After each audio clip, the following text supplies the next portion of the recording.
नमस्कार, मैं अनामिका आप सभी का हार्दिक अभिनंदन और स्वागत करती हूँ। आज हम चर्चा करेंगे कन्यादान पर। हिंदू परंपरा में कन्यादान का क्या महत्व है, क्यों किया जाता है, इस बात को समझेंगे। आज के समाज में हिंदू के हर रीति रिवाज पर सवाल उठाया जा रहा है। लोग ये कहते हैं कि आखिर कन्या कोई वस्तु तो है नहीं जिसे हम दान करें। यह जो परंपरा है यह गलत है और इसे समाप्त करना चाहिए। क्या आपकी भी यही सोच है? तो आइए चलिए देखते हैं कि ये परंपरा सही है या गलत है।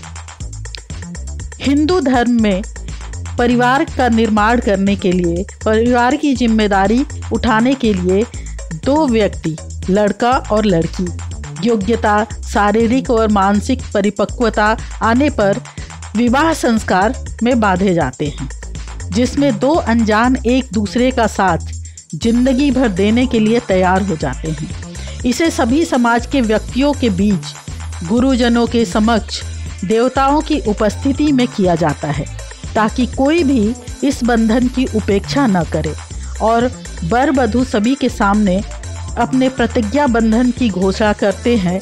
इसी को विवाह संस्कार कहा जाता है। इसमें कन्यादान एक विशेष परंपरा है। कन्यादान का सही अर्थ होता है जिम्मेदारी को सुयोग्य हाथों में सौंपना, न कि कन्या का दान कर देना। शादी से पहले तक माता पिता कन्या के भरण पोषण, विकास, सुरक्षा, सुख शांति, आनंद, उल्लास आदि का प्रबंध करते थे। अब वह प्रबंध जिसने उस लड़की से शादी की होती है वो और उसके परिवार वाले करते हैं।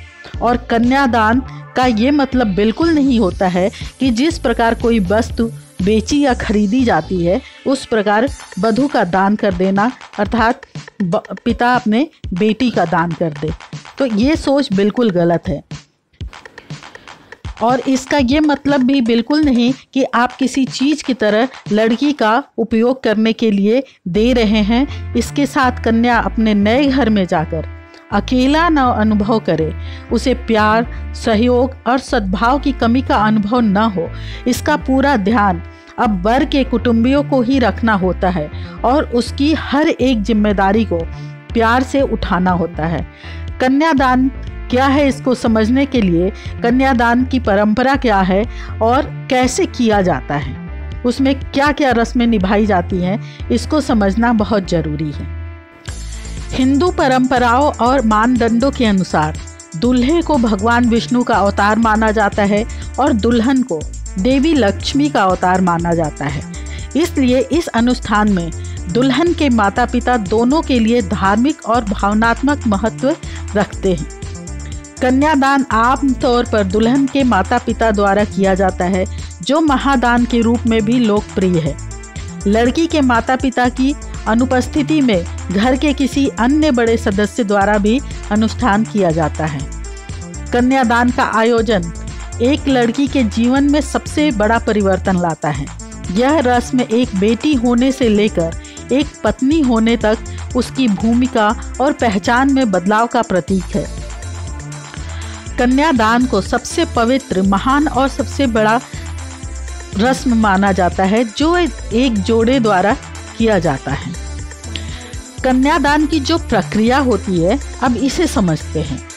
कन्यादान से पहले उपवास करना इस अनुष्ठान का एक महत्वपूर्ण और विशेष पहलू है, जहां माता पिता, परिवार के किसी अन्य बड़े सदस्य द्वारा एक उपवास किया जाता है, जिसमें भोजन के साथ पानी पीने से भी परहेज किया जाता है।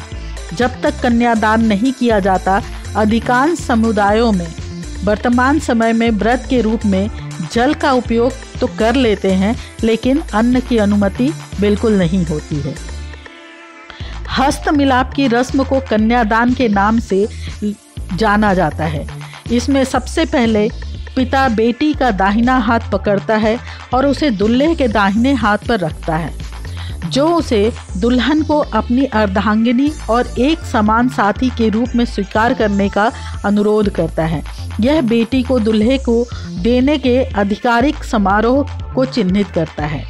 इसके बाद दुल्हन की माँ बेटी की हथेली पर पवित्र जल डालती है और जो दुल्हन की उंगलियों से होकर दूल्हे के हाथों तक जाता है। कन्यादान की पूरी प्रक्रिया और अनुष्ठान के दौरान कई मंत्रों का जाप किया जाता है, जो इस अनुष्ठान की आध्यात्मिकता और धार्मिकता को चिन्हित करता है। इसके बाद सोना, चावल, सुपारी, तांबे के सिक्के, शंख, पैसा, फल और फूल चढ़ाए जाते हैं और वर वधू की हथेलियों पर रख दिए जाते हैं। पुजारी द्वारा वैदिक भजनों के निरंतर जाप के बीच यह अनुष्ठान किया जाता है। इस रस्म के बाद दुल्हा दुल्हन के कंधे पर अपना हाथ रखता है, जो यह दर्शाता है कि अब से दुल्हा दुल्हन की भलाई के लिए पूरी तरह से जिम्मेदार होगा। इसका मतलब यह है कि उसे आजीवन अपने पत्नी की रक्षा और देखभाल करनी है, जिस तरह वह अपने माता पिता की करता है। वह भारतीय शादी समारोह के सबसे खूबसूरत पहलू में से एक है। धर्म, आध्यात्म और भावनाएं सब कुछ कन्यादान के द्वारा एक साथ हो जाती हैं। कन्यादान का मतलब वस्तुदान नहीं है, इसे मन से निकाल दें।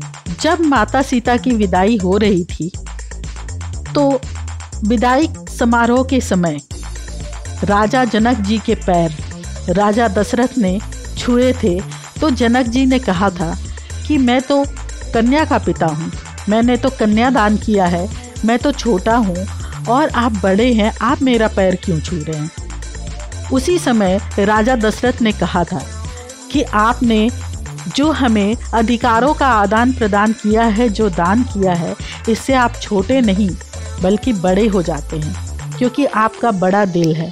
आपने अपनी पुत्री का मुझे दान दिया है, उसके अधिकारों कर्तव्यों का दान दिया है, जो कि हमारा सौभाग्य है।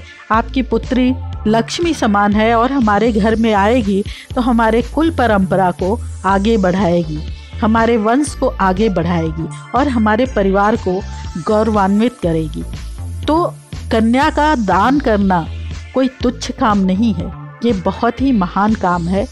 अपनी संस्कृति और अपनी सभ्यता को समझने का ज़रूरत है, न कि किसी के बहकावे में आकर एक अच्छी परंपरा, एक अच्छी सोच में बुराई निकालने की ज़रूरत है। इसी के साथ मैं अपनी वाणी को विराम देती हूँ।